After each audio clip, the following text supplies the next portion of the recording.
ലൂക്കാ എഴുതിന സുവിശേഷം 19 அதனுடைய 10வது வசனம்.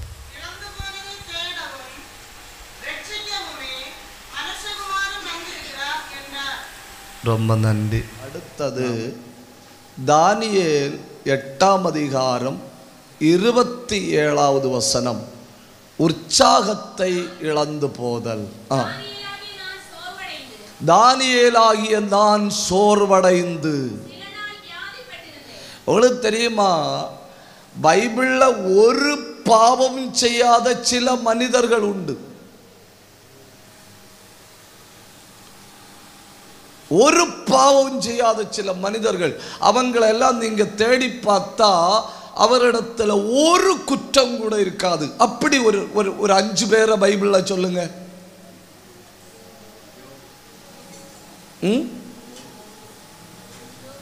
யோபு,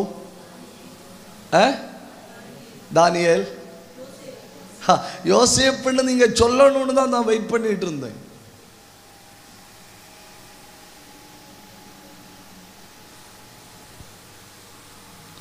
சகோதரர்களை பிடிச்சு ஜெயிலில் போட்டானா? மீதி ஆட்கள் வாரது வர ஒருத்தனை பிடிச்சு கட்டி வச்சானா? வச்சானா?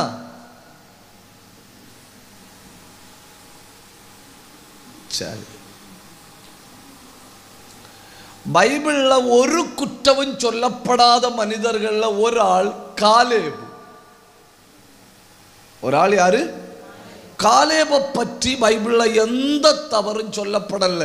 யோசுவாவை பற்றி சொல்லி இருக்கு. கிபியோனியர்கள் வந்து யோசுவாவை ஏமாற்றி போட்டணும். ஒரு தவறும் சொல்லப்படாத ஒரு மனிதன் காலேபு. 2, ஒரு தவறுமே பைபிள்ல சொல்லப்படாத மனுஷன் தானியேல். ஒரு தவறுமே சொல்லப்படல. அதாவது ஒரு புஸ்தகம் மொத்தம் ஒரு அதிகாரத்தில் ஒரு ஆளை பற்றி சொல்லிட்டு ஒரு தவறும் சொல்லாததை விடுங்க. ஆனா கிட்டத்தட்ட 12 அதிகாரங்கள் ஒரு மனுஷனை பற்றி பேசிட்டு அதுல ஒரு இடத்துல கூட ஒரு தப்பு இல்லை. இப்போ அவனை பற்றி சொல்றான், நான் உற்சாகத்தை இழந்தேன். எல்லாரை விட கூடுதல் ஜெபிக்கிறவன். அரண்மனையில எல்லாரும் தூங்கின பிறகு மெதுவா ஒரு விளக்கை கொளுத்தி வச்சு எரேமியா தீர்க்கதரிசியின் புஸ்தகத்தை எடுத்து வச்சு ஆண்டவர் என்ன சொல்லுகிறார் என்று அறியும்படி வாசிக்கிறவன். ஆனால் வேதம் சொல்லுகிறத பாருங்க, நான் சோர்வடைந்து. அப்ப எவ்வளவு பெரிய ஆவிக்குரிய தேவ பிள்ளைகளும் உற்சாகத்தை இழந்து போக வாய்ப்பு உண்டு. சில நேரம் பயங்கர வேகம் ஆலயத்துக்கு வருவனும் திடீர்னு ஒரு மந்த நிலைமைக்கு தள்ளப்படுவனும், உற்சாகமா கொடுப்பனும் திடீர்னு ஒரு மந்த நிலைமைக்கு தள்ளப்படுவனும், உயிரே போனாலும் கர்த்தர் போதும்னு நிற்பனும் திடீர்னு பின்வாங்கி போவனும். உற்சாகத்தை இழந்து போக வாய்ப்பு உண்டு. ஏன் உற்சாகத்தை இழந்து போகிறோம்? ஒரு வகையான சோர்வு. என்ன, ரொம்ப நாளா ஒரு காரியத்துக்கு ஜெபம் பண்ணேன், பதில் வரல. ஒரு வகையான சோர்வு. ஒரு வாசல் திறக்கும்னு நினைச்சிட்டு இருந்தேன், அடைந்து போச்சு. ஒரு வகையான சோர்வு. கர்த்தரின் வாக்குத்தத்தத்தை நிறைவேற்றுவார்னு காத்திருந்தேன், வாக்குத்தத்தம் நிறைவேறல. ஒரு வகையான சோர்வு. அதே பைபிள்ல, இதே பைபிள்ல புதிய ஏற்பாட்டில் ஒருத்தன் என்ன சொல்றான் தெரியுமா? ஆனபடியால் நாங்கள் சோர்ந்து போவது இல்லை. ஒரு நிமிஷம் கை தட்டணும், வாயை திறக்கணும். ஆனபடியால் நாங்கள் சோர்ந்து போவதில்லை. இன்னொரு രാത്രി നിന്റെ ആത്മീക ജീവിതത്തിൽ മുന്നേറ്റത്തെ തടയുന്ന സകല പോരുകളെയും തകർത്തെറിയുവാൻ ദൈവത്തിന്റെ കരം ഇവിടെ വ്യാപരിക്കുന്നുണ്ട് എന്നൊരു ദൂത് പറഞ്ഞാൽ ഏറ്റെടുപ്പാൻ കൃപയുള്ള ദൈവമക്കൾ കരമടിച്ച് ദൈവത്തെ സ്തുതിക്ക്.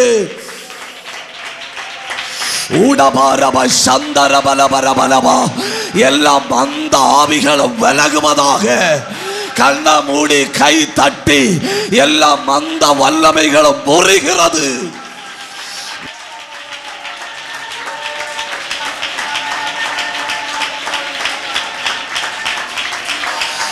உன்னை பிடித்திருக்கிற மந்த ஆவி இந்த ராத்திரி உன்னை விட்டு விலகுகிறது. உன்னை பிடித்திருக்கிற அந்த சோர்வின் வல்லமை இப்பொழுது விலகி ஓடுகிறது. கண்ணை மூடி பற்றுகோ. ஒரு அபிஷேகம்.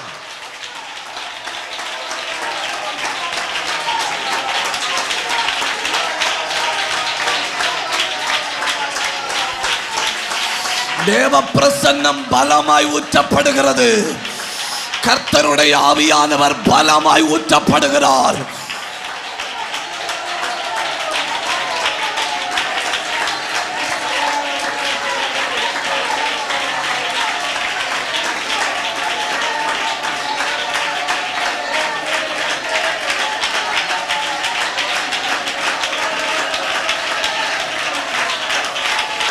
தகப்பனே, உம்முடைய கிருபை, உம்முடைய கிருபை இந்த கூட்டம் முடிஞ்சு எழும்பும்போ அத்தனை பேரும் பலப்படுவார்களாக.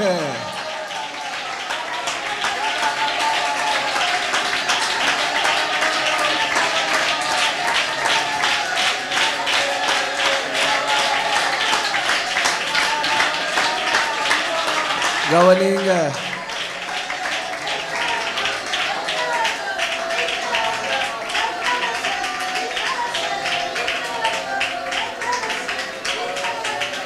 அப்போ சரீரத்தின் இழப்புகள் அப்படின்னு சொல்லி ஒரு பெரிய லிஸ்டே பைபிள்ல இருக்கு. திடீர்னு பார்வை இழந்து போக வாய்ப்பு உண்டு. திடீர்னு பலனை இழந்து போக வாய்ப்பு உண்டு. திடீர்னு உறவுகளை இழந்து போக வாய்ப்பு உண்டு. திடீர்னு உற்சாகத்தை இழந்து போக வாய்ப்பு உண்டு. திடீர்னு பிள்ளை இழந்து போக வாய்ப்பு உண்டு. அடுத்து தோலின் நிறத்தை இழத்தல், losing the colour of the skin. 2 ராஜாக்கள் 5ஆம் அதிகாரம் 1வது வசனம்.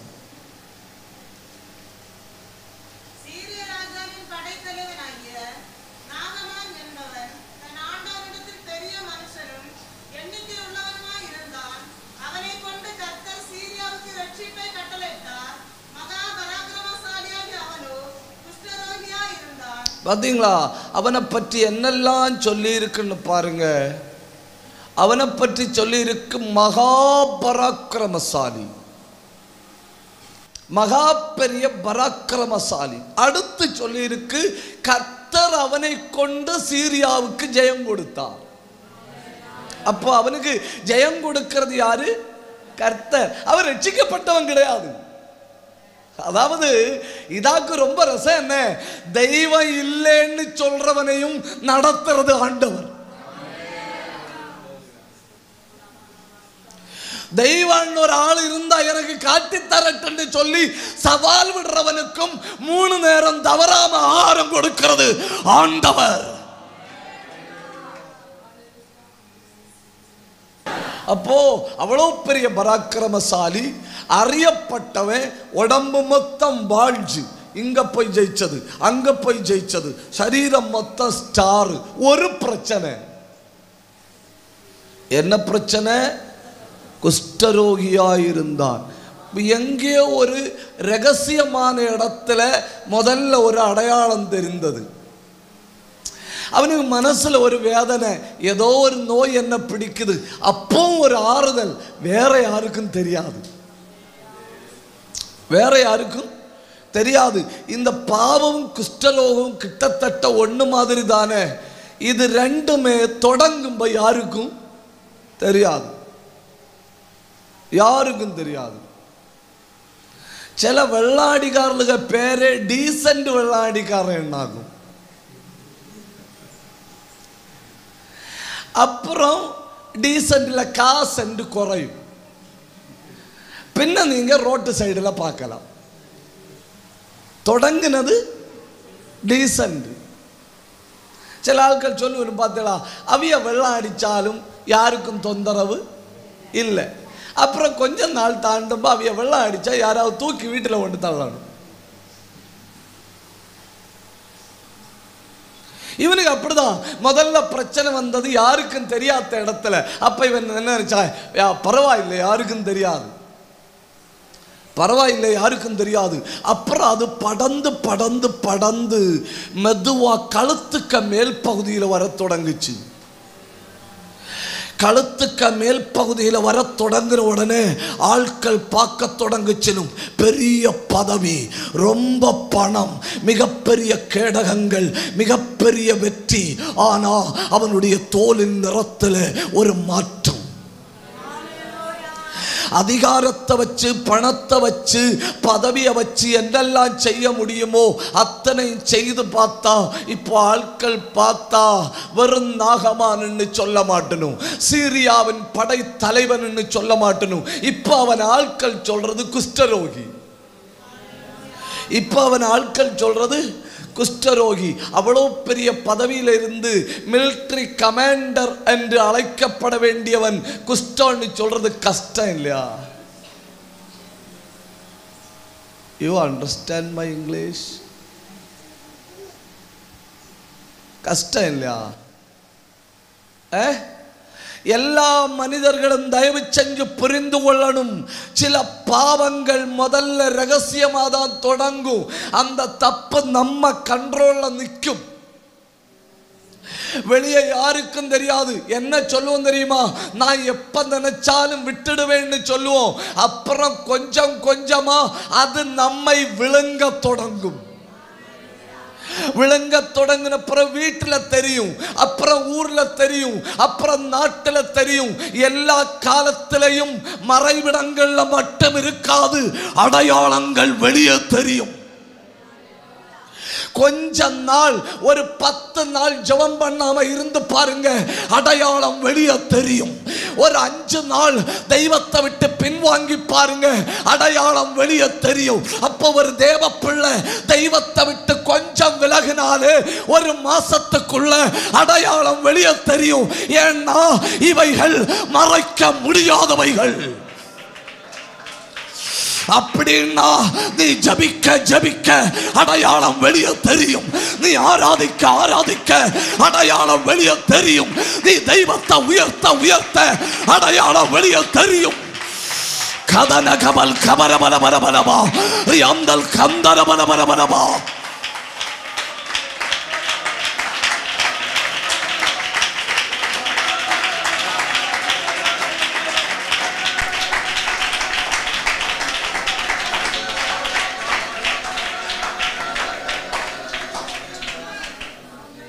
அவன் தோலின் நிறத்தை கொஞ்சம் கொஞ்சமா இழந்துட்டாய். அடுத்தது சரீரத்தில் வருகிற அடுத்த இழப்பு மனிதர்களை இழந்து போதல். ரூத் 1ஆம் அதிகாரம் 5வது வசனம்.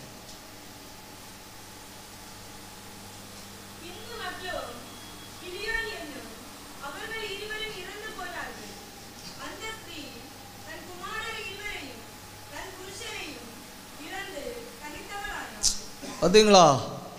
இப்போ வீடுகளுக்கு அஸ்திபாரம் அப்படிங்கிறது புருஷர்களாகும். அஸ்திபாரம் அப்படிங்கிறது புருஷர்களாகும். அஸ்திபாரத்தை அசைச்சிட்டா வீடு தன்னாலே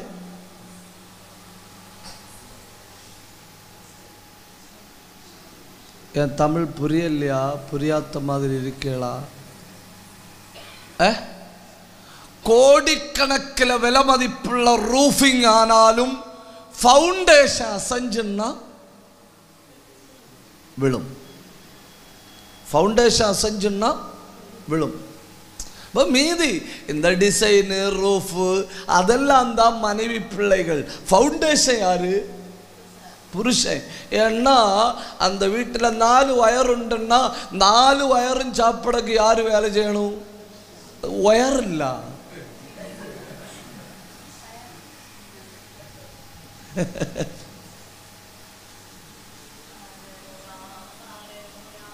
ஒரு ஆள் தான் வேலை செய்யணும். காலையில் போறாரு, சாயங்காலம் வாராரு. சாத்தான் பார்த்துட்டு தானே இருப்பான் அந்த வீட்டுக்கு யாரால் வருமானம் வருது, அந்த வீட்டுக்கு ஃபவுண்டேஷன் யாரு. அவன் கரெக்டா எங்க குறி வச்சு அடிப்பான்? ஃபவுண்டேஷன்ல குறி வச்சு அடிப்பான். சொந்த வீட்டு காரியத்தை தகப்ப முன்ன நின்று செய்யறது போல யாரும் செய்ய முடியாது. சிலப்போ வாக்கு பண்ணணும், நான் வந்து நின்று எல்லாம் செய்யலாம். அடக்கத்துக்கு அண்ணன் சொல்லணும், பயப்படா நம்ம காரியம் எல்லாம் நடத்தலாம். ப்ராமிஸ் பண்ணணும், நான் கண்டிப்பா முன்ன நின்று செய்வேன்.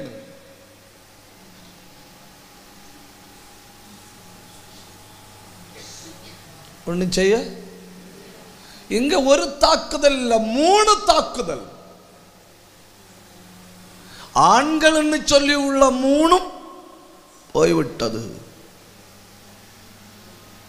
நகோமி தன் புருஷனை இழக்கிறாள், 2 ஆண் பிள்ளைகளையும் இழக்கிறாள். யோபு தன் 10 பிள்ளைகளை இழக்கிறான். யோசிச்சு பாருங்க, வேதத்தில் மிகப்பெரிய இழப்பு.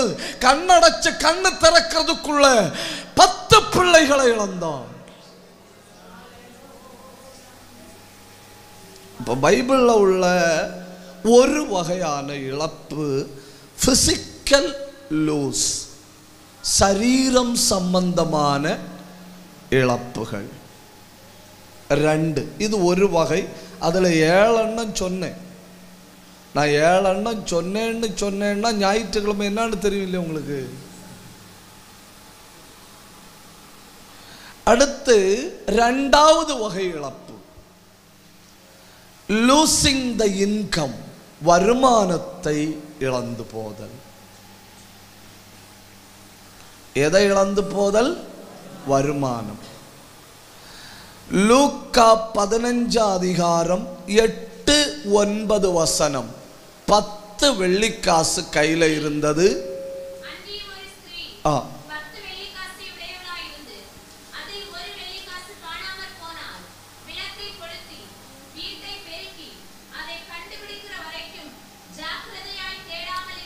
பாத்தீங்களா? ஒன்ன காணல. எதை காணல? ஒன்ன காணல. ஒரு வெள்ளிக்காசை இழந்தாள். 2வது 2 ராஜாக்கள் 6 அதிகாரம் 5வது வசனம். கோடாலியை இழந்தான்.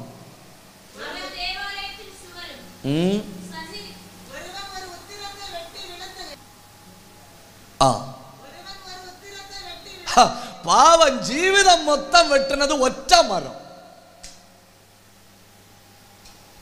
ஒரு உத்திரத்தை வெட்டி வீழ்த்துகையில் கோடாலி போச்சு.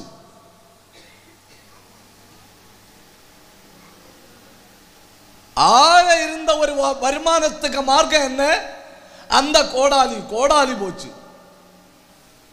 ஒரு பக்கம் 10 வெள்ளிக்காசுல ஒரு வெள்ளிக்காசு போய்விட்டது. இன்னொரு பக்கம் ஒரே ஒரு கோடாலி, அது போய்விட்டது. 3வது கால்நடைகளை இழத்தல். யோபுவின் புஸ்தகம் 1 அதிகாரம் 14வது வசனம் முதல் 17வது வசனம் வரை. ஒருத்தன் வந்து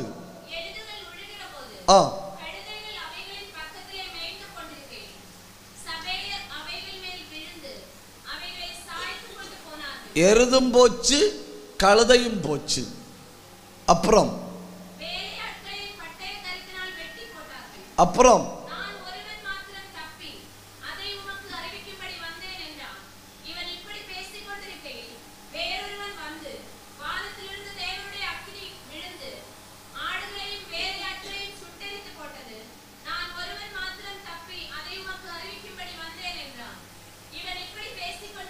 எனக்கு இங்க எல்லாம் ஆச்சரியம். பார்த்தீங்களா? வாட்ஸ்அப் மட்டும் சாவல்ல. உங்களுக்கு புரியல? அவன் எப்படி எஸ்கேப் ஆகுறான்னு தெரியல, ஓடி வந்து சொல்றான் எல்லாம் போச்சு நான் தப்புனே. அடுத்து ஃபேஸ்புக்காரன் வந்து சொல்றான் எல்லாம் போச்சு நான் தப்புனே.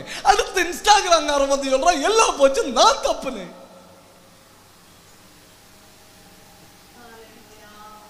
அடுத்து பிள்ளைகள் வீட்டில் மூத்த மகனுடைய வீட்டில் விருந்து பண்ணி கொண்டிருக்கையில் ஒரு பெருங்காற்று வந்து வீடு இடிந்து விழுந்தது. அதிலண்டும் மெசஞ்சர்காரன் தப்பிட்டான்.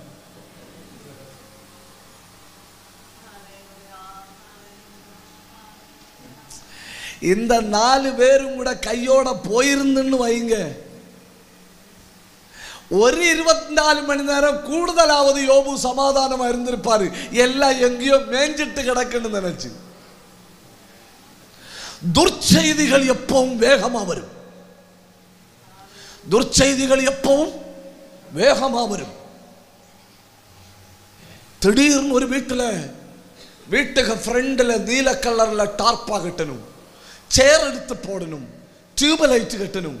ஏன்னா புருஷன் இறந்து போனார்னு சொல்லி மனைவிக்கு போன் வந்திருக்கு. சொந்தக்காரங்க எல்லாம் வந்துடும், கண்ணீரோட கண்ணீர். ஆட்கள் ஆறுதல் சொல்ல தொடங்கிச்சனும், அடக்கம் பண்ண வேண்டிய ஏரியா பார்க்க தொடங்கிச்சனும். இறந்துன்னு அறிஞ்சா பின்ன ஆட்களுக்கு ரொம்ப அவசரம் தானே. என்ன செய்யக்கு? அடக்குக்கு.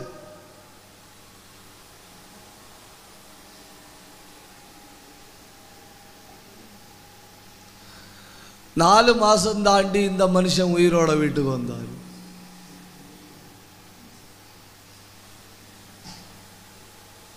வீட்டுக்கு வந்த கையோட ஞானஸ்நானம் எடுத்தார். ஞானஸ்நானம் எடுத்துட்டு சபையில எழும்பி நின்று சாட்சி சொல்றாரு. 4 மாசத்துக்கு முன்னே எனக்கு செத்து போனேன்னு சொல்லி டார்ப்பா கட்டி டியூப்லைட் கட்டி வீட்டுக்கு முன்னே சேர் எடுத்து போட்டு ஆட்கள் எல்லாம் வந்து உட்கார்ந்து எப்படா பாடி வரும்னு காத்திருந்தனும் கர்த்தர் என்ன உயிரோட கொண்டு வந்தார். அவரு குவைத்தில் மேஸ்திரி வேலை செஞ்சிட்டு இருந்திருக்காரு.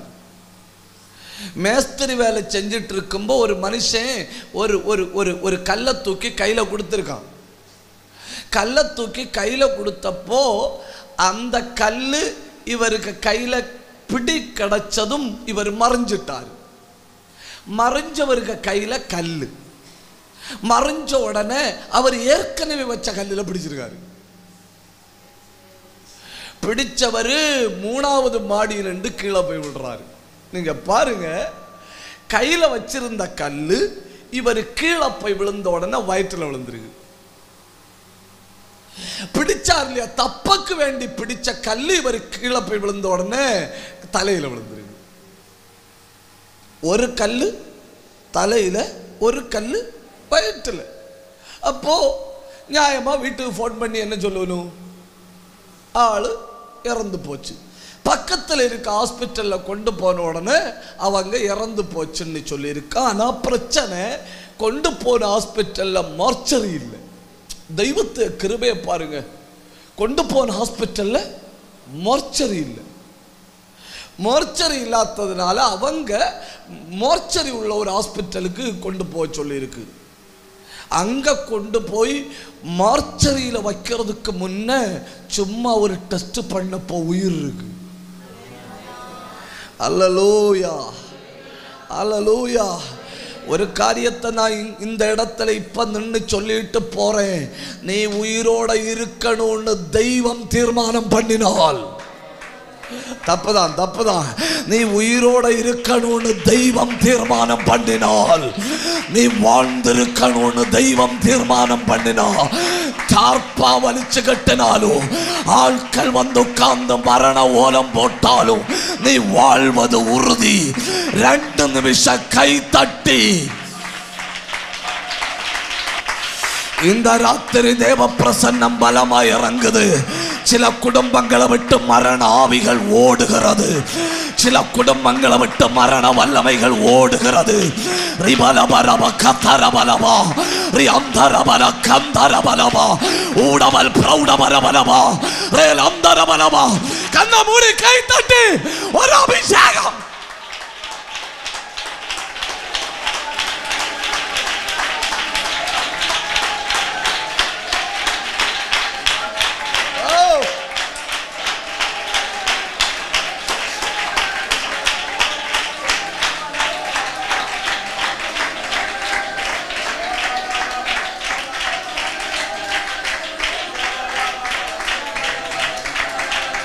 கவனிங்க.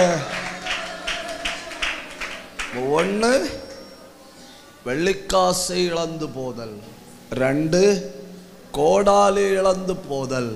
3, ஆடு மாடுகளை இழந்து போதல். 4, விவசாயத்தை மொத்தமாக இழந்து போதல். ஆபகுக் 3ஆம் அதிகாரம் 17வது வசனம். பாருங்க, என்ன கஷ்டம் இல்லையா? அத்திமரத்தை நம்பி இருந்தேன், அதுல பிரயோஜனம் இல்லை.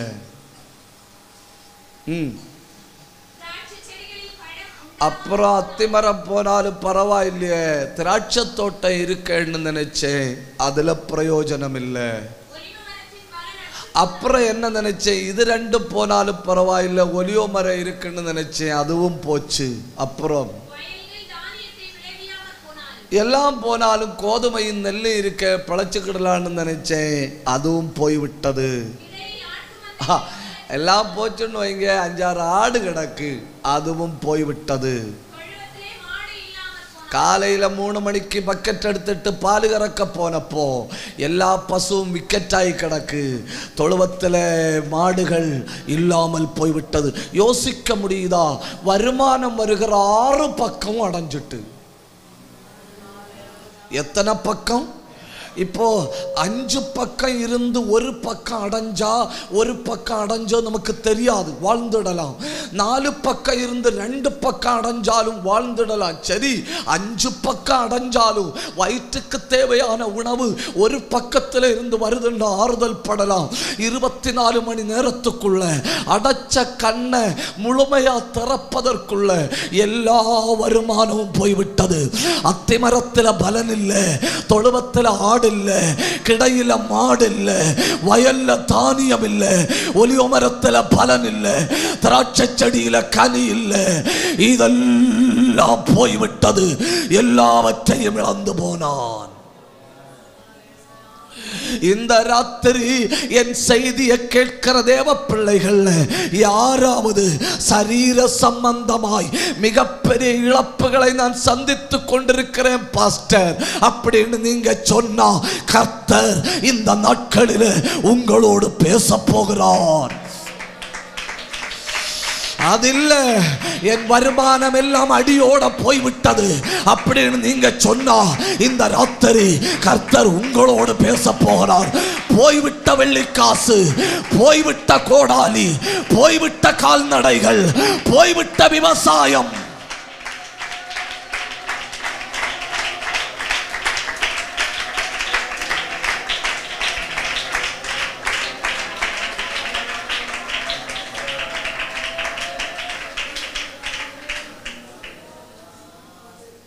மூணு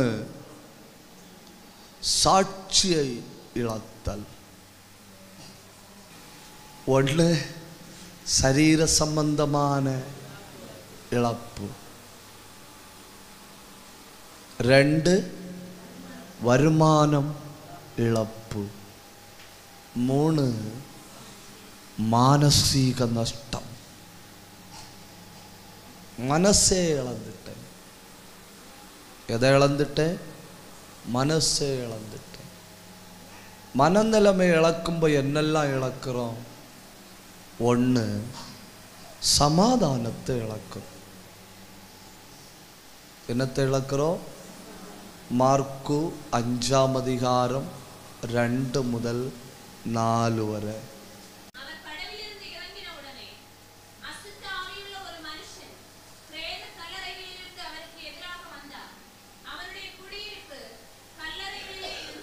பார்த்தீங்களா?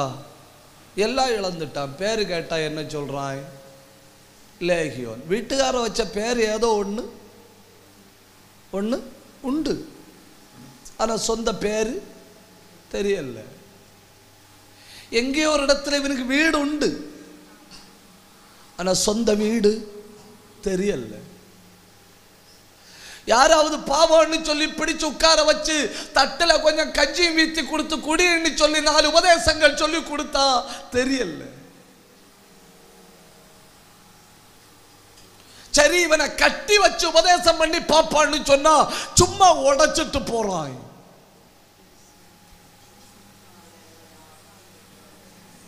சாத்தான் இவனை பார்த்து என்ன சொன்னான் தெரியுமா? இனி உனக்கு வாழ்க்கையே இல்லை.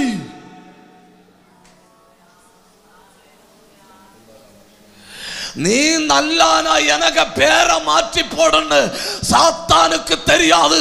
நசரேத்தில் இருந்து ஒரு வழி பிறக்கும்.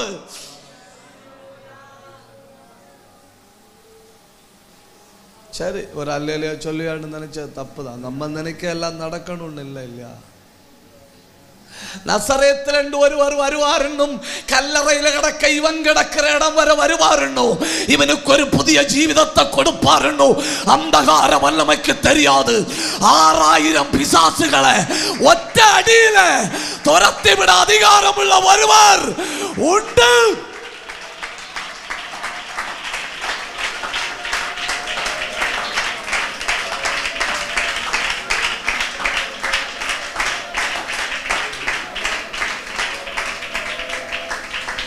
இந்த ராத்திரி நாட்டில் உள்ள எல்லா அந்தகார வல்லமைகளும் உன் வீட்டுக்குள்ள நுழைந்து உன்னை வாழ விட மாட்டேன்னு சவால் விட்டு உன் சமாதானத்தையும் வாழ்க்கையும் கெடுத்தாலும் இயேசுவின் நாமத்தின் வல்லமையால் அது வெளியேறுகிறது.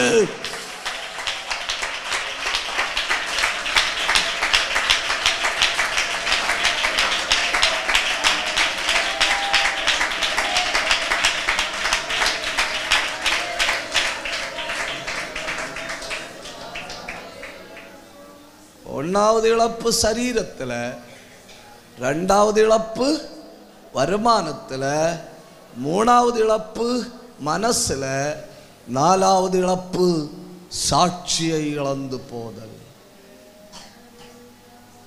அப்போஸ்தல நடபடிகள் 1ஆம் அதிகாரம் 24வது வசனம். எல்லாருடைய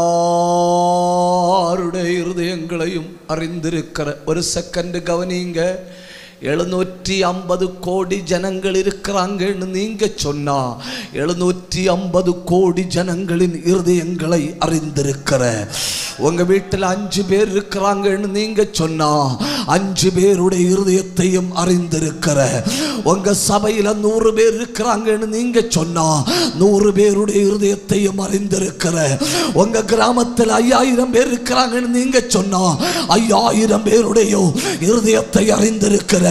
ஒரு நிமிஷம் கை உயர்த்தணும், வாய திறக்கணும், தெய்வத்தை உயர்த்தணும். உடா மனாதியா அல்பாந்தராதியா. இந்த சத்தம் போதாதுன்னு, இந்த சத்தம் போதாது. சகல ஹிருதயங்களையும் அறியுந்தா, எல்லாருடைய இருதயத்தையும் அறிந்திருக்கிற. உங்க இருதயத்தின் வேதனை தெய்வத்துக்கு தெரியும், உங்க இருதயத்தின் துக்கம் தெய்வத்துக்கு தெரியும், உங்க இருதயத்தில் அனுபவிக்கிற வலி தெய்வத்துக்கு தெரியும். ஏன்னா அவர் எல்லா இருதயங்களையும் கபரப கந்தர கல்மனாத்தனா ரீபல கந்தல் கனாத்தியா ரெந்தல் கபரப சத்தரபலபா ரியாந்தரபலபா. നിന്റെ നെടുവീർപ്പ് ദൈവത്തിന് അറിയാം, നിന്റെ സങ്കടം ദൈവത്തിന് അറിയാം, உள்ளத்தின் வேதனை தெய்வத்துக்கு தெரியும். கிருபை பெற்றவர்கள் போராடி ஜெபிங்க, கிருபை பெற்றவர்கள் தெய்வத்தை ஒன்று ஆழமாய் மகிமைப்படுத்துங்க. அவருக்கு தெரியும், என்ன அவருக்கு தெரியும். ஏன்னா அவர் எல்லா இருதயங்களையும் அறிந்திருக்கிறவர். கண்ண மூடி கை தட்டி பெற்றுக்கோ ஒரு பலத்த அபிஷேகம். அல்பபந்தராதியாந்தர கல்பந்தரதலா ரேகந்தராதியாந்தர சத்தரதலா ஊடபந்தல் பிரௌடபரபலபா. நீ சேவிക്കുന്നவன், சகல ஹൃദയങ്ങളെയും അറിയുന്നവൻ.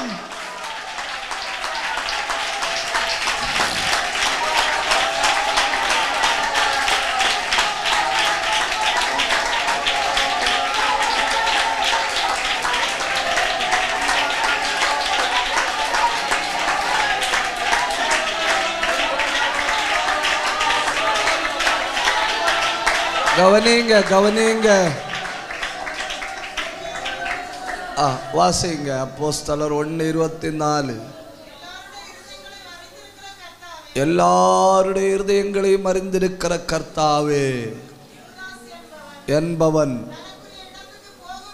யூதாஸ் என்பவன் தனக்குரிய இடத்துக்கு போகும்படி இழந்து போனா. கவனிங்க, அவன் கேட்காத பிரசங்கமே இல்லை, அவன் காணாத அற்புதங்களே இல்லை. மரித்து 4 நாளானவன் உயிரோடு எழும்பினதை யூதாசு கண்டாய். பாடையில வச்சு அடக்கம் பண்ணும்படி கொண்டு போகிற பிள்ளை இயேசு எழுப்பி விடுறத அவன் கண்டான். யாவீரு என்கிற ஜபாலிய தலைவனுடைய வீட்டுக்குள்ள இயேசு போய் 12 வயதான பிள்ளைய உயிரோடு எழுப்புறத அவன் கண்டான். இது ஒன்றும் அவனை மரியாதையா வாழ உபயோகப்படல. உவமைகள் கேட்டான், பிரசங்கம் கேட்டான். சில நேரம் இயேசுவுக்கு கூட இருந்து ஜெபம் பண்ணினான். ஆனா என்ன பண்ணல, என்ன இழந்தான் தெரியுமா? சாட்சியை இழந்தான். சில நேரம் அப்படிதானே இல்லையா? நல்லா ஜெபம் பண்ணி பார்க்கிறோம், நல்லா துதிச்சு பார்க்கிறோம், நல்லா ஆராதிச்சு பார்க்கிறோம். எப்படியாவது ஒரு அவமானத்தின் சாணாங்கிய வாரி நம்ம மேல பூசுகிறான் சாத்தான்.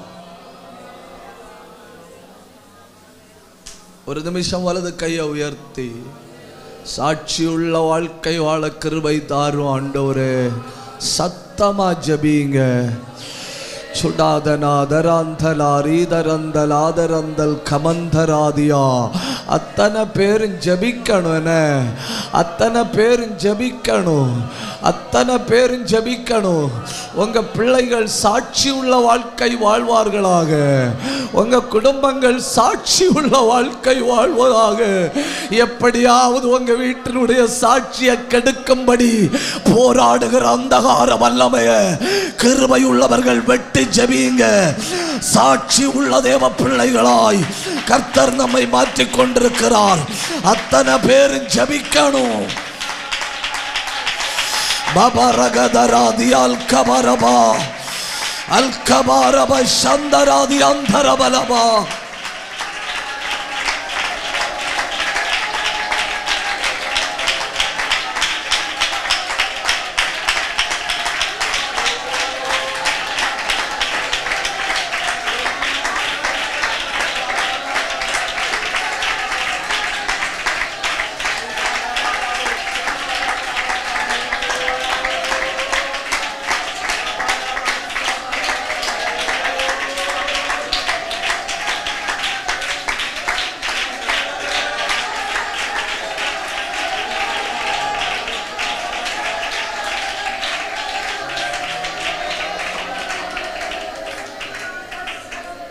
அடுத்து ஆவிக்குரிய பிதாக்கள் சம்பாதித்த ஆசீர்வாதத்தை இழத்தல்.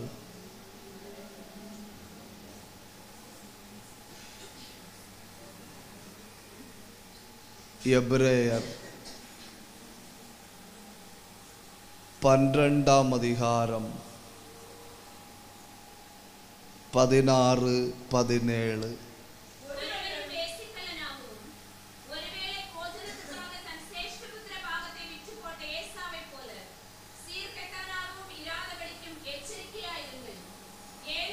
அதாக்கு ரொம்ப முக்கியம் இல்லை.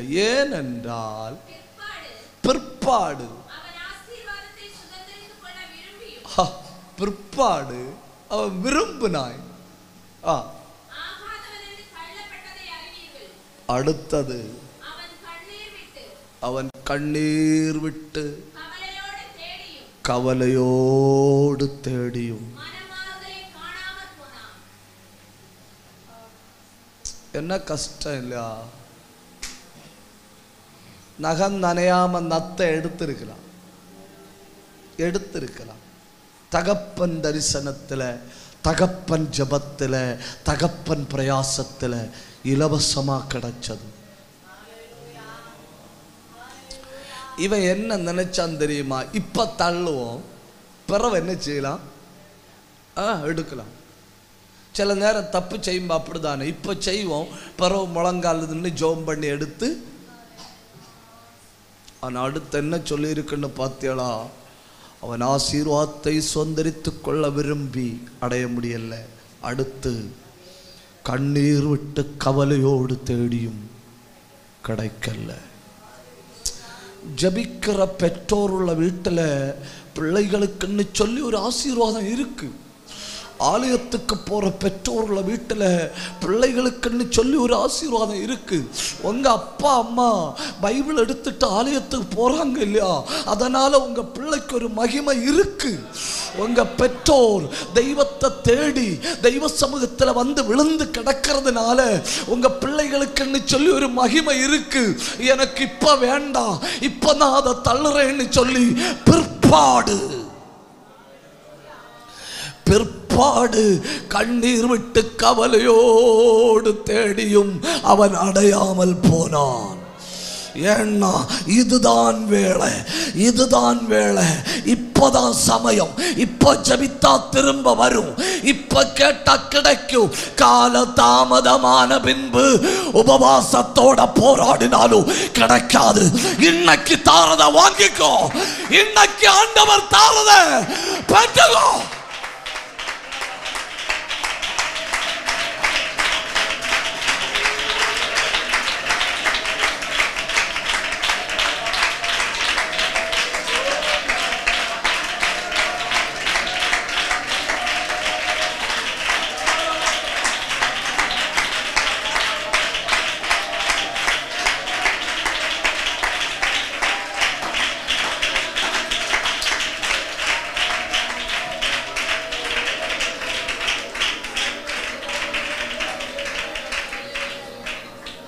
ஒன்று, சரீரத்தில் உண்டாகிற இழப்புகள்.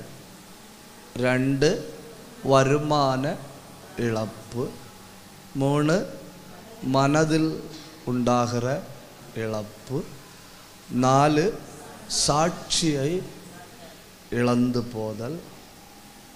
5, ஜெபம் பண்ணுகிற பெற்றோர் சம்பாதித்த ஆசீர்வாதத்தை இழந்து போதல். அடுத்தது இதாக்கும் கொஞ்சம் முக்கியம்னு நான் நினைக்கிறேன், மதிப்பை இழத்தல். ஆதியாகமம் 39:14.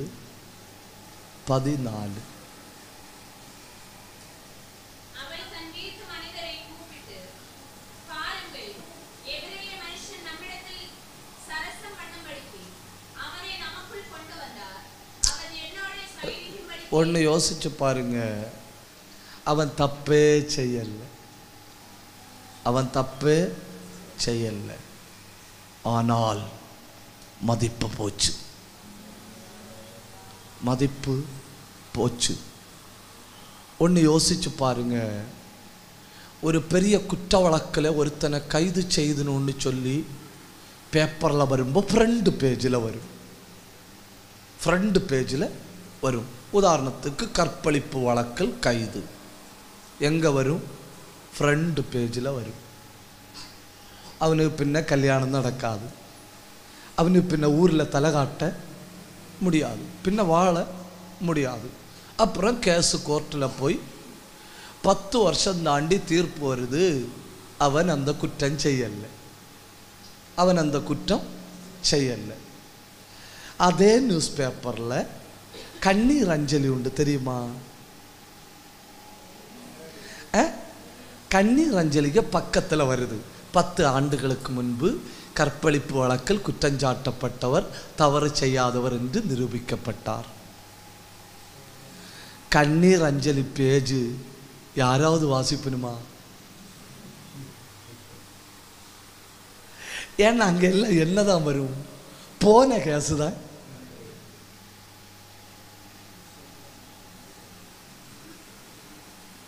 போன மதிப்பு என்ன செய்யாது?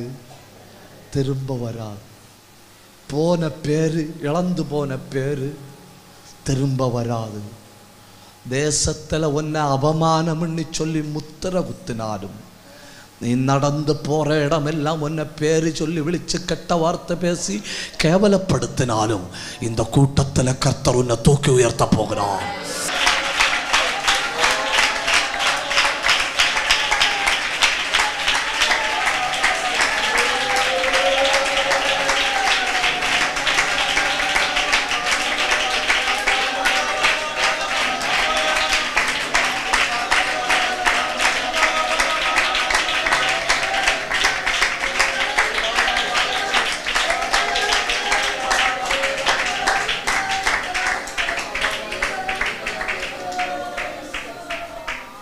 சரி, அடுத்தது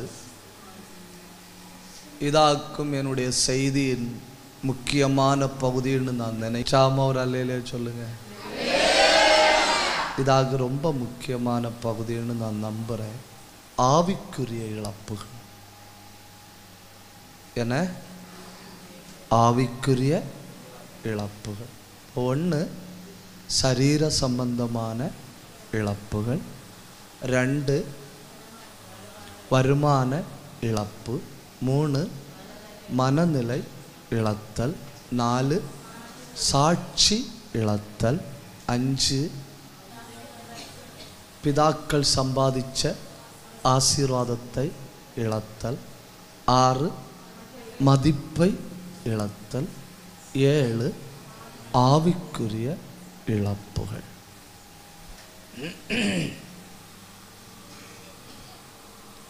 ஒரு வார்த்தை நீங்க சொல்லணும். என்ன சொல்லுங்க? என்ன வந்தாலும், மெதுவா சொல்லுங்க, என்ன வந்தாலும், என்ன வந்தாலும். உண்மையில தான் சொல்றீங்களா? அடுத்து என்ன சொல்ல போறாருன்னு பார்க்கலாம், அடுத்து யோசிக்கலான்னு. என்ன வந்தாலும் நான் ஆண்டவரை விட மாட்டேன். சரி, பிலிப்பைன்ஸ் நாட்டில் ஒரு இறைச்சி கம்பெனி. அந்த கம்பெனியில் எப்படின்னா, ஒரு ரூம் மொத்தம் ஃப்ரீசர் ஆகும். ஒரு ரூம் மொத்தம் ஃப்ரீசர். யாராவது வந்து இறைச்சி கேட்டால் அங்கே வேலை பார்க்குற ஆட்கள் அந்த ஃப்ரீசருக்குள்ளே போகணும், இறைச்சி எடுக்கணும், கொண்டு கேட்ட ஆளு கொடுக்கணும், மீதியை கொண்டு வைக்கணும். அந்த இறைச்சி கடையில் வேலை பார்க்குறது இப்படி. இறைச்சி கடைன்னு சொன்னால் சும்மா வெளியே போட்டு கிலோ தூக்கி விற்கிறது இல்லை. ஃப்ரோசன் மீட், பதப்படுத்தப்பட்ட இறைச்சிக்கு தமிழில் என்ன சொல்லணும்?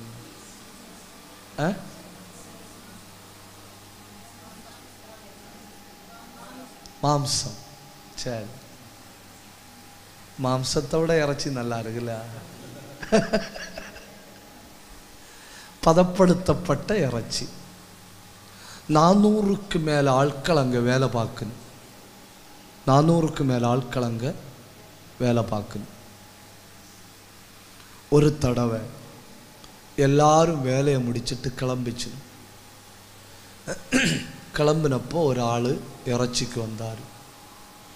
ஒரு பெண்மணி இறைச்சி எடுத்து கொடுத்துட்டு பார்த்தா கொஞ்சம் மீதி இருக்கு. அதை கொண்டு உள்ளே வைக்கணும். அந்த ஃப்ரீசருக்கு டோர், அந்த ஃப்ரீசர் ரூமுக்கு டோர் திறக்கிறது எப்படின்னா, கையில் ஒரு கார்டு இருக்கும். அந்த கார்டை ஸ்கேன் பண்ணும்போது திறக்கும். கார்டை ஸ்கேன் பண்ணும்போது திறக்கும். அப்புறம் திறந்துட்டா திறந்து வச்சுட்டு தான் உள்ள நின்று வேலை பார்க்கணும். திறந்து வச்சுட்டு தான் உள்ள நின்று வேலை பார்க்கணும். ஏன்னா தெரியாமல் டோர் பூட்டிச்சுன்னா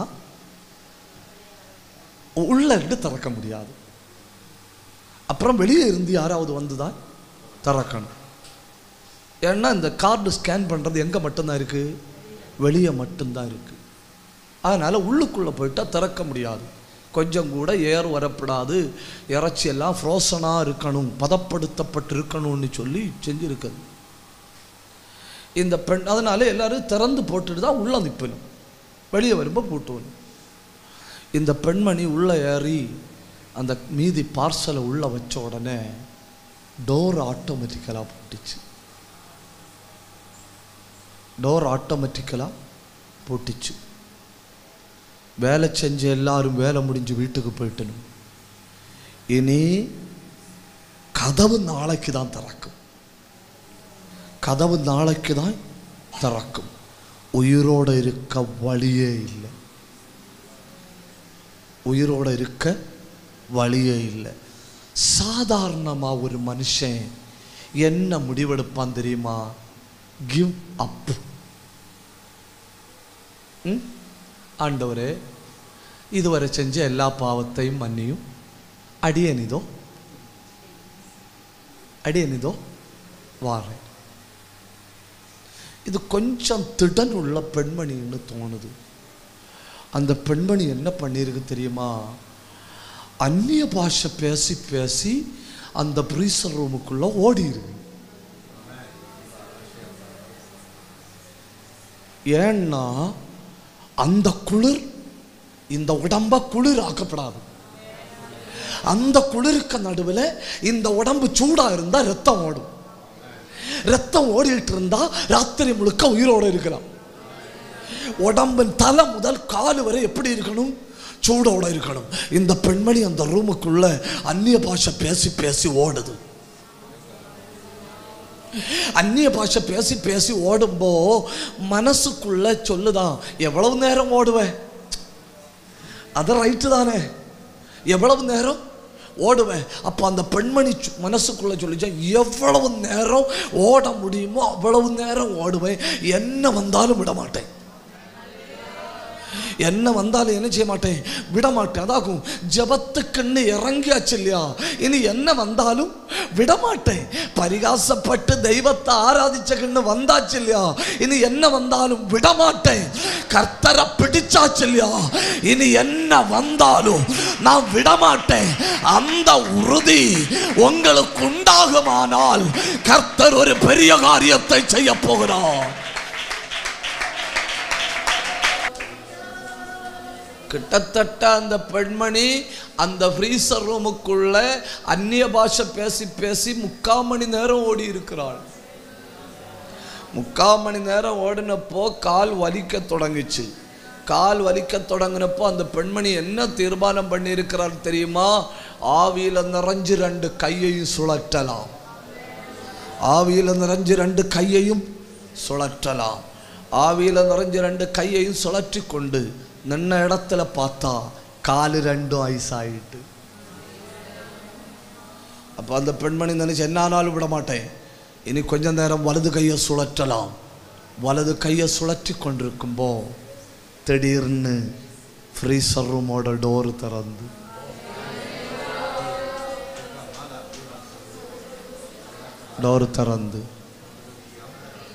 ஒரு ஆள் வந்தார். இந்த பெண்மணி அப்படியே தூக்கி வெளியே கொண்டு போய் இந்த பெண்மணிக்கு மேலே சுடு தண்ணியை ஊற்றினார். இந்த பெண்மணி கேட்டு, நீங்கள் ஏன் வந்து ஃப்ரீசருக்கு டோர் திறந்தீங்க? அப்போ அந்த ஆள் சொல்கிறாரு, அந்த ஆள் அங்கே உள்ள செக்யூரிட்டி. அவர் சொல்கிறாரு, ஒரே ஒரு ஆள் தான் வேலைக்கு உள்ளே வரும்போ என்கிட்ட பிரைஸ் தலாடுன்னு சொல்லிட்டு போகும். ஒரே ஒரு ஆள் வேலைக்கு உள்ளே வரும்போ பிரைஸ் தலாடுன்னு சொல்லிட்டு உள்ள யாரும், வேலை முடிஞ்சு வீட்டுக்கு போகும்போ பிரைஸ் தலாடுன்னு சொல்லிட்டு வீட்டுக்கு போகும். காலையில் அந்த ஆள் என்கிட்ட பிரைஸ் தலாடுன்னு சொல்லிச்சு. ஈவினிங் என்கிட்ட பிரைஸ் தலாடு சொல்ல வரும்னு வெயிட் பண்ணினே, வரல. எல்லா இடமும் தேடினேன், காணல. ஃப்ரீசர் டோருக்கு முன்ன செருப்பு கிடந்து. அப்போ நினைச்சேன், ஆள் உள்ள மாட்டுச்சு. விடப்படாதுன்னு நீ விடாம போராடினா வழி துறக்கும் அவன் ஆழிகளில். இடையில சோதனை வரலாம், இடையில அவமானங்கள் வரலாம், இடையில இழப்புகள் வரலாம், இடையில சரீரமே உறைஞ்சு போனது போல தோணலாம். நான் விடமாட்டேன். என்னை அழைத்தவர் உண்மை உள்ளவர், அவர் மரண பரியந்தம் நடத்த வல்லவர் என்பதை இப்பொழுது நிச்சயித்திருக்கிறேன். அபிஷேகம்.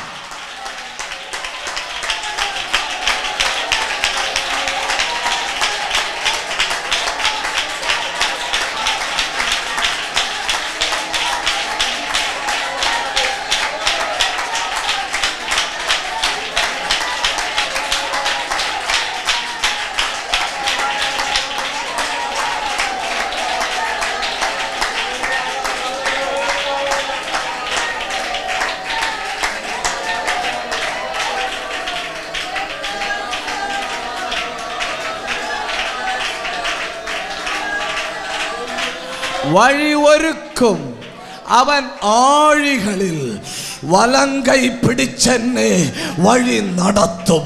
വാതിലുകൾ പലതും അടഞ്ഞിടലോ വല്ലവൻ പുതുവഴി തുറന്നു തരും. ഉറപ്പുള്ളവർ ദൈവത്തിന് മഹത്വം കൊടുക്ക്.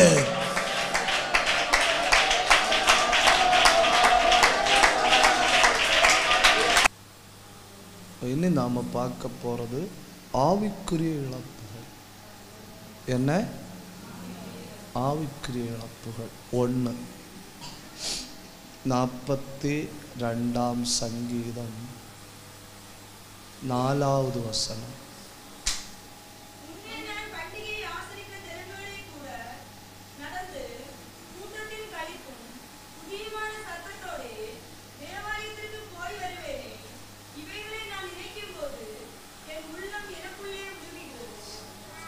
ஆவிக்குரிய ஆராதனையை இழந்து போகுதல்.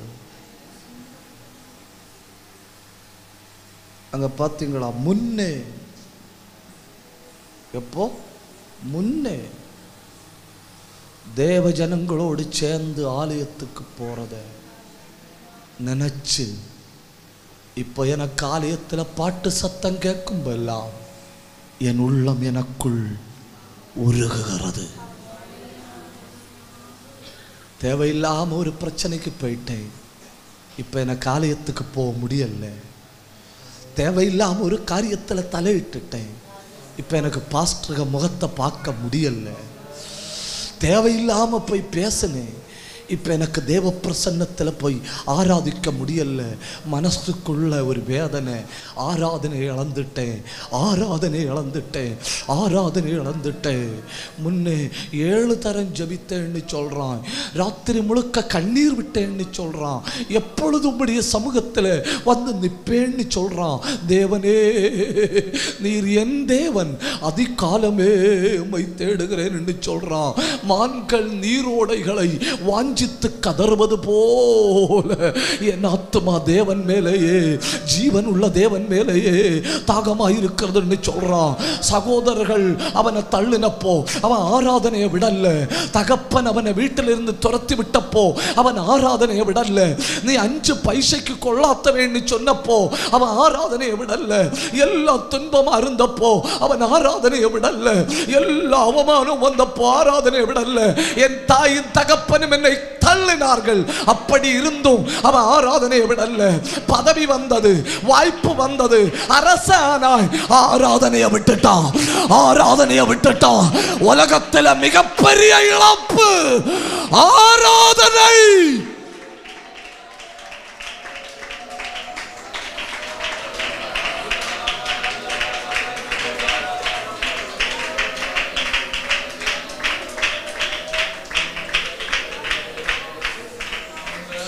ஒரு காலத்தில் அவனை பார்த்தீங்களா, சொந்த தாயின் தகப்பனை அவனை வெறுத்தனும், அவன் ஆராதிச்சுட்டு இருக்கிறான். சொந்த சகோதரர்கள் அவனை வெறுத்தனும், அவன் ஆராதிச்சுட்டு இருக்கிறான். வீட்டை விட்டு வெளியே போய் ஆடுகளை மேய்த்து கொண்டிருக்கிறான், அவன் ஆராதிச்சுட்டு இருக்கிறான். உலகத்தில் சொல்லக்குன்னு சொல்லி ஆராதனையை தவிர வேற ஒன்றும் அவனுக்கு இல்லை. உனக்கு சம்பத்துன்னு சொல்ல என்ன இருக்கு? அவன் சொல்றான் ஆராதனை. எனக்கு இந்த உலகத்தில் சொத்துன்னு சொல்லக்கு ஆராதனை மட்டும், அதை தவிர வேற ஒன்றும் இல்லை. அதே அவன் கொஞ்சம் காலம் தாண்டினப்ப என்ன ஆச்சு தெரியுமா? இஸ்ரவேலின் மிகப்பெரிய பதவி. அது என்ன பதவி? அரச பதவி, நல்ல சாப்பாடு, ராஜ போஜனம், கூட நிற்க ஆட்கள், கட்டளையிட்டா பணிவிடை செய்ய மனிதர்கள். இதெல்லாம் வர வர வர ஆராதனை கொஞ்சம் குறையுது. உண்மைத்தானே இல்லையா? ஒரு வாய்ப்பும் இல்லாதப்போ தகப்பனேன்னு கூப்பிட்டுட்டு ஓடி வருவோம். ஒரு வழி இல்லாதப்போ தெய்வமே கதின்னு சொல்லி வந்து கிடப்போம். கொஞ்சம் கொஞ்சம் நன்மை வர வர ஆராதனை தானே முதல்ல குறையுது இல்லையா? ஆராதனை தானே முதல்ல குறையுது. முதல்ல சத்துரு கை வைக்கிறதே ஆராதனையில தானே கை வைக்கிறா இல்லையா? முன்னே நான் துதிக்கிற துதியை நினைக்கும் பிறகு இப்ப தாக்க முடியல. முன்ன பக்கத்துல யார் இருந்தாலும் நான் கண்டுகிட மாட்டேன். யார் என்ன கவனிச்சாலும் எனக்கு பிரச்சனை இல்லை. யார் வராங்களோ வரலையோ, நான் முதல் ஆளா தெய்வ சமூகத்தில் இருப்பேன். பாஸ்டரை என்ன பாராட்டி இருக்காரு. எத்தனை தடவை ஆண்டவரே, நான் கண்ணை மூடி ஆராதிச்சு கொண்டிருக்கும் போது தரிசனங்களை கண்டிருக்கிறேன். அது அப்போ இப்போ அதை நினைச்சு ஆராதனை இழந்துட்டனே. அந்நிய பாஷை பேச முடியலையே, ஆவியில் நிரம்ப முடியலையே, ஒரு பெரிய இழப்பு என்னை வாட்டுகிறது. இந்த ராத்திரி அதே ஆராதனையை கர்த்தர் உனக்கு திரும்ப தருகிறார்.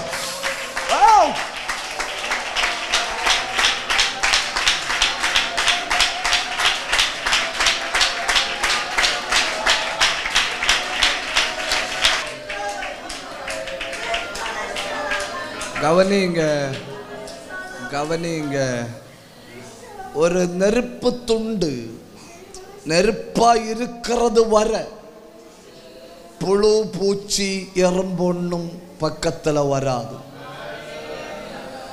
அதே நெருப்பு துண்டை பார்த்து இவைகள் பயப்பட்டது. ஆனா அதே இது கரிக்கட்டை ஆச்சுன்னா இதெல்லாம் வேணா வந்து உள்ள கூட வைக்கும். சத்துரு ஒரு குடும்பத்தை வேட்டையாடணும்னு நினைச்சா அவன் முதல்ல எங்க கை வைப்பான் தெரியுமா? ஆராதனையிலிருந்து உன்னை பிடிப்பான்.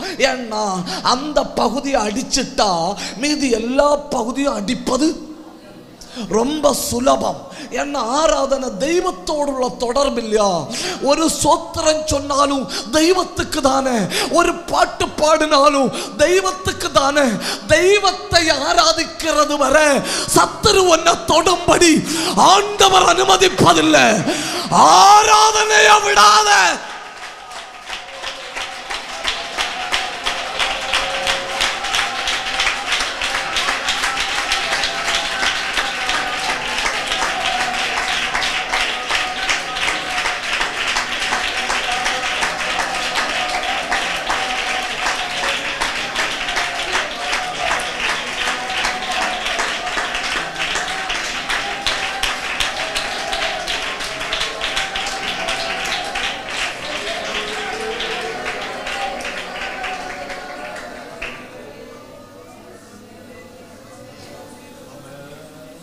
பழைய ஏற்பாட்டில் ஆராதனைன்னு சொன்னால் மிருகத்தை கொண்டு வந்தாச்சு, தோல் உரிச்சாச்சு, தலையை வெட்டியாச்சு, முடிஞ்சு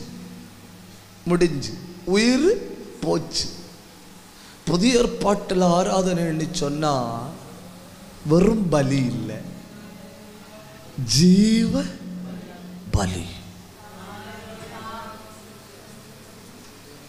செத்து போனா ஒரே நாள்ல கதை முடியும். ஜீவ பலின்னா டெய்லி பலி ஆகிறே.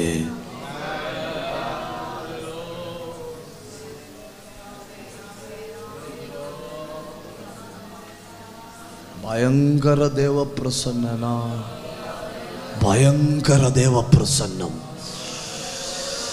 ஆசாரியர்கள் நிற்கக்கூடாத அளவில் மகிமை இறங்குனது போல இந்த சபைக்குள்ள தேவ பிரசன்னம் இறங்கிக் கொண்டிருக்கு.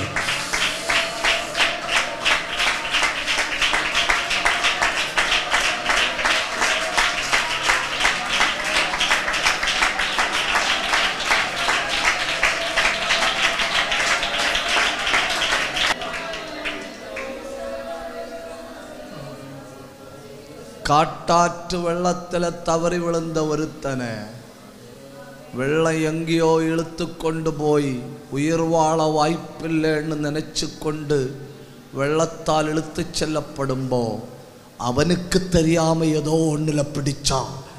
பிடிச்சது ஒரு கயர். அதாக்கும் ஆராதனை, அதாக்கும் ஆராதனை, அதாக்கும் ஆராதனையில பிடிச்சா நீ மேல வரலாம், நீ கரையேறலாம்.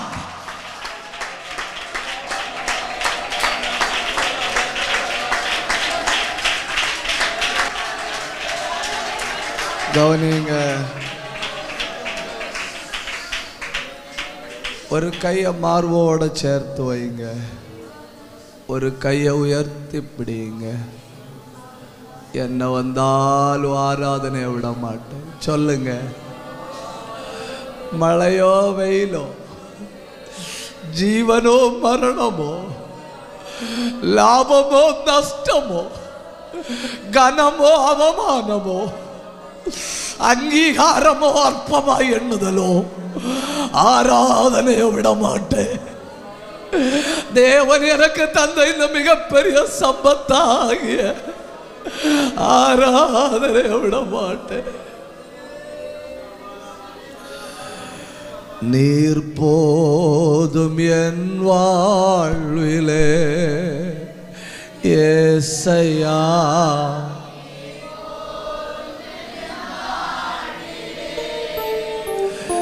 ஏசையா. என்ன பயங்கர மகிமை இல்ல? மலை போல துன்பம் என்னை சூழ்ந்த போது அதை பனி போல உருகிட செய்பவரே. மலை போல துன்பம்